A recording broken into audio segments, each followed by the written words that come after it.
पाकिस्तान ने भारत से मुल्हिका फ़िज़ाई हुदूद आज और कल बंद करने का फैसला किया है। फ़िज़ाई हुदूद सुबह 6 से 9 बजे तक बंद रहेगी। पाकिस्तान एयरपोर्ट अथॉरिटी ने तमाम एयरलाइंस और एविएशन कंपनियों को नोटम जारी कर दिया।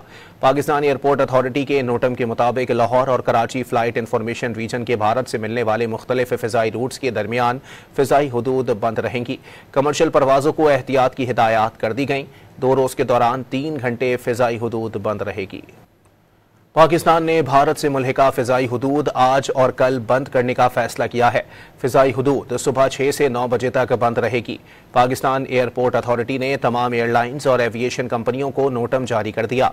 पाकिस्तान एयरपोर्ट अथॉरिटी के नोटम के मुताबिक लाहौर और कराची फ्लाइट इंफॉर्मेशन रीजन के भारत से मिलने वाले मुख्तलिफ फ़िज़ाई रूट्स के दरमियान फ़िज़ाई हुदूद बंद रहेंगी। कमर्शियल परवाज़ों को एहतियात की हिदायत कर दी गई।